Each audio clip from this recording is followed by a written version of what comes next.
तो आज हम ई टाइम्स में श्रीपर्णा सेनगुप्ता के एक रिव्यू पर नजर डाल रहे हैं। ये चार्ली शीन पर बनी नई डॉक्यूमेंट्री आका चार्ली शीन के बारे में। हाँ, चार्ली शीन।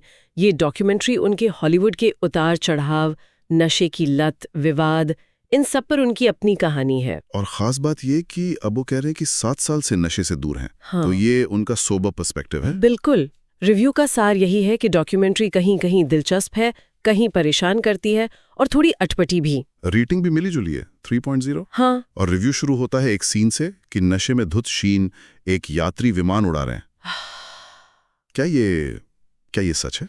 यकीन करना मुश्किल है ना? लेकिन ये शायद उनकी पूरी जिंदगी का एक प्रतीक जैसा है। हाँ। उनके पुराने को-स्टार जॉन क्रायर ने उन्हें कहा भी है पतन का प्रतीक। सही बात है। मतलब इतनी प्रतिभा, इतनी सफलता, हाँ। और फिर खुद को बर्बाद करने की अजीब सी आदत। हाँ, क्रायर कहते हैं कि ऐसा लगता था जैसे वो जानबूझकर घर में आग लगा ही देते थे। और दिलचस्प बात यह है कि शीन खुद अपनी जिंदगी को 3 हिस्सों में बांटते हैं। हाँ। पहले सिर्फ पार्टी, हाँ। फिर समस्याओं के साथ पार्टी करना, और आखिर में सिर्फ समस्याएं। तो क्या डॉक्यूमेंट्री भी इसी तरह से बनी है? बिल्कुल, रिव्यू यही बताता है। डॉक्यूमेंट्री इसी संरचना पर चलती है। हाँ। और उनके बचपन की कुछ बातें मतलब वाकई चौंकाने वाली हैं। जैसे रिव्यू में जिक्र है कि घर पर माता पिता का नग्न रहना, 5 साल की उम्र की यादें हैं ये उनकी। या फिर 11 साल की उम्र में पिता मार्टिन शीन के साथ अपोकलिप्स नाउ के सेट पर जाना। हाँ, वो तो सुना है। और वहां पिता को नशे से जूझते देखना। जी। सोचिए एक बच्चे पर क्या असर हुआ होगा। बिल्कुल। और फिर रिव्यू में वो शौकिया फिल्मों का जिक्र भी है, अपने भाइयों और पेन भाइयों के साथ, जिसमें गांजा वगैरह भी था। जी हाँ। और 15 में कौमार्य भंग, पिता के क्रेडिट कार्ड से पेमेंट। हाँ, ये सब बातें हैं उसमें। 19 में बिना शादी के पिता, फिर अचानक 20 की उम्र में जबरदस्त सफलता, ऑस्कर विजेता प्लाटून। हाँ, और फिर तुरंत वॉल स्ट्रीट, हॉट शॉट्स तो उन्हें रिहैब में ऑफर हुई थी ना। अरे हाँ, कमाल है। शीन का वो कहना कितना सही लगता है। माँ बाप ये नहीं बताते कि पहली बार में ही सफल हो जाओ तो क्या करना है। बिल्कुल। और शायद यही तेज सफलता उनके पतन की वजह बनी। रिव्यू में उन बड़े विवादों का भी जिक्र है। हाँ, वो तो लिस्ट लंबी है। गंभीर नशा, क्रैक, कोकीन, कई बार ओवरडोज। एक किस्सा है कि सेट पर 18 घंटे उनकी नाक से खून बहता रहा। 18 घंटे? बाप रे। और जागते रहने के लिए वो बर्फ का इस्तेमाल कर रहे थे। अविश्वसनीय। और फिर वो हेडी फ्लीस वाला मामला, हॉलीवुड मैडम की लिस्ट में नाम। हाँ, फिर पूर्व पत्नियों के आरोप, घरेलू हिंसा, जान से मारने की धमकी, और सबसे ज्यादा शायद वो HIV पॉजिटिव होने की बात छुपाना। जी, और उसके लिए लोगों को पैसे देना ताकि वो मुंह बंद रखें। रिव्यू में नशे में पुरुषों के साथ संबंध बनाने के प्रयोग का भी जिक्र है। इन सब के बीच करियर कैसे चलता रहा, ये समझ नहीं आता। यही तो विरोधाभास है।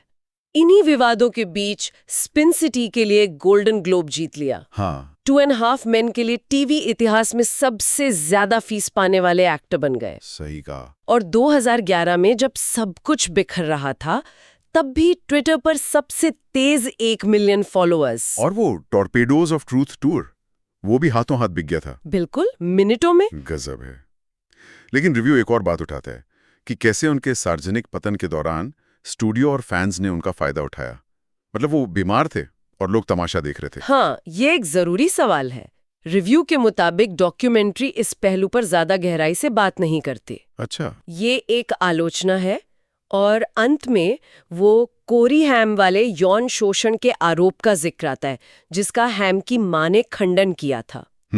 एक और अजीब बात रिव्यू में है कि शीन को नशे की लत छुड़ाने में उनके ड्रग डीलर मार्को का हाथ था। ड्रग डीलर का? कैसे? उसने कथित तौर पर धीरे धीरे ड्रग्स की पोटेंसी कम की थी। वाह, ये तो कहानी का एक अलग ही एंगल है। डॉक्यूमेंट्री में और कौन कौन बोल रहा है? लिस्ट में शॉन पेन है, जॉन क्रायर है, डेनिस रिचर्ड्स, ब्रुक मुलर, चक लॉरी भी 2.5 Men वाले। हाँ, भाई रेमन एस्टेविस, बचपन का दोस्त टॉड, और वो ड्रग डीलर मार्को भी। लेकिन पिता मार्टिन शीन और भाई एमिलियो एस्टेविस नहीं है। नहीं, वो शामिल नहीं हुए और उनकी कमी खलती है। हाँ, ये अजीब है। और यही रिव्यू के कुछ मुख्य आलोचनाएं हैं कि डॉक्यूमेंट्री कई गंभीर मुद्दों पर बस ऊपर से बात करती है। मतलब शीन को अपनी सफाई देने का मंच ज्यादा है। कुछ ऐसा ही लगता है। वो कुछ बातों पर माफी मांगते हैं, कुछ पर नहीं। और 3 घंटे की लंबाई थोड़ी ज्यादा है। एडिटिंग थोड़ी कसी हुई हो सकती थी शायद। हाँ, बेहतर संरचना की कमी महसूस होती है। तो कुल मिलाकर रिव्यू कहता है कि अका चाली शीन एक मिलीजुली चीज है, कहीं दिलचस्प, कहीं परेशान करने वाली, कहीं अटपटी। बिल्कुल, ये शीन का एक अनफिल्टर्ड और कुछ हद तक शायद आत्मचिंतन करता हुआ रूप दिखाती है। और ये एक सोचने वाली बात छोड़ जाती है कि ये डॉक्यूमेंट्री एक ऐसे जीवन पर शीन का नशा मुक्त नजरिया तो देती है जो एक्सट्रीम ऊंचाइयों और गहराइयों से भरा है। हाँ। और हमें प्रसिद्धि, लद, जवाबदेही, इन सब पर सोचने को मजबूर करती है। पर क्या वाकई इस तरह की अनफिल्टर्ड कहानी हमारी समझ बढ़ाती है, या सिर्फ अराजकता का एक प्रदर्शन है, भले ही वो आत्मचिंतन के भेष में हो? सही सवाल है।